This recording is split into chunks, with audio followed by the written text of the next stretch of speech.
উম্মতের গুনাহগারের চোখের পানি, জাহান্নামের আওয়াজ।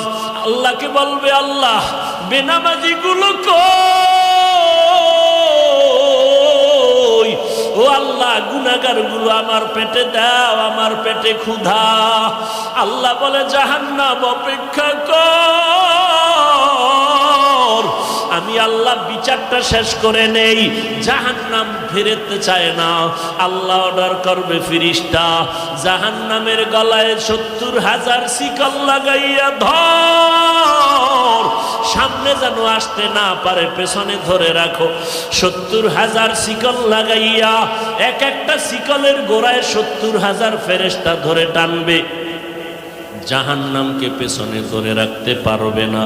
আমার মায়ার নবী, রহমতের নবী দেইখা কান্না করবে, আল্লাহ জাহান্নামের ফিরাও, আমার একটা উম্মত যেন জাহান্নামের মধ্যে না যায়। আল্লাহ বলবে, ফেরেশতা এদিকে আয়, একটু পানি দিয়া বলবে জাহান্নামের মধ্যে এটা ছিটাইয়া দিয়া দাও। ফেরেশতারা আল্লাহর হাতে কুদরতের পানিটা নিয়ে যখন দিবে, জাহান্নাম দ্রুত পেছনে দৌড়াইতে থাকবে। ফেরেশতারা বলবে, আল্লাহ 70,000 শিকল লাগাইয়া যেই জাহান্নামকে ধরে রাখতে পারি না, এমন একটু পানি তুমি দিয়েছো, সাথে সাথে জাহান্নাম দৌড়ায় গেল।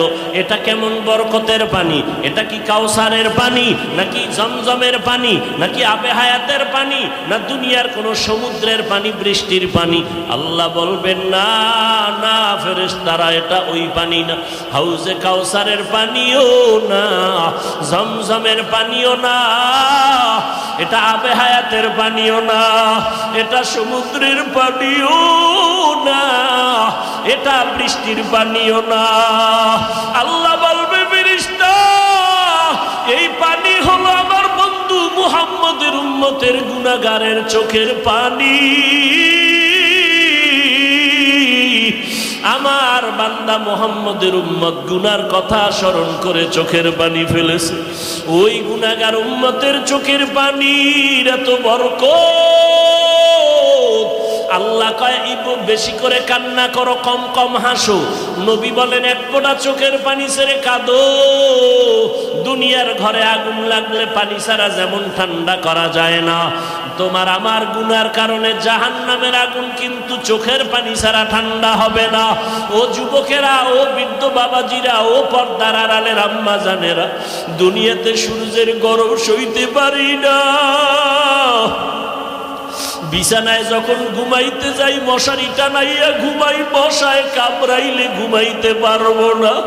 গুনাহ নিয়ে কবরে গেলে মশারি কই পাবি? ওই কবরে সাপ বিচ্ছু পোকামাকড়ে ভরে যাবে। ও আল্লাহর বান্দারা, গরমে ঘুমাইতে পারি না, ফ্যান চালাই, এসি চালাই। গুনাহ নিয়ে কবরে গেলে জাহান্নামের আগুনের গরম কেমন করে সহ্য করবা রে বাবা? এখনো কি সময় হয় নাই তওবা করবা না?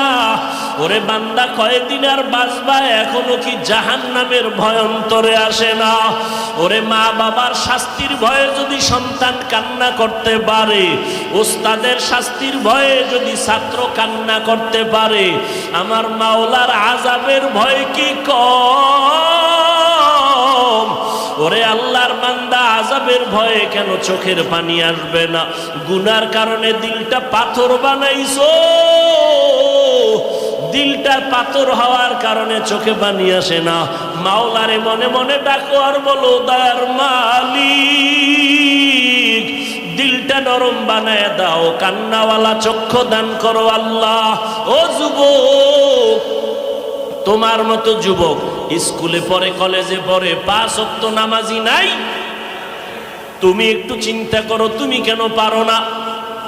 তোমার মতো যুবক র্যাব, আর্মি, পুলিশ, বিডিআর এর চাকরি করে, নামাজ ছাড়ে না। তুমি নিজেরে প্রশ্ন করো, তুমি কেন পারো না?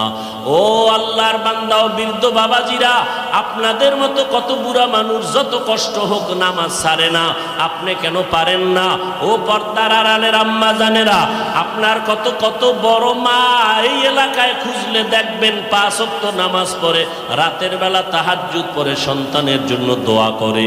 আম্মা জান, আপনি কেন পারবেন না? ও বোনেরা, আপনার মতো কত বোন স্কুল কলেজে পড়ে, 5 ওয়াক্ত নামাজ পড়ে, পর্দা করে, ইজ্জতের উপরে কোনো আক্রমণ করে না, মোবাইলের গুনাহ নিয়ে সময় কাটায় না। আপনি কেন পারেন না? আল্লাহর কাছে তৌফিক চান আর হেদায়েতের দোয়া করেন।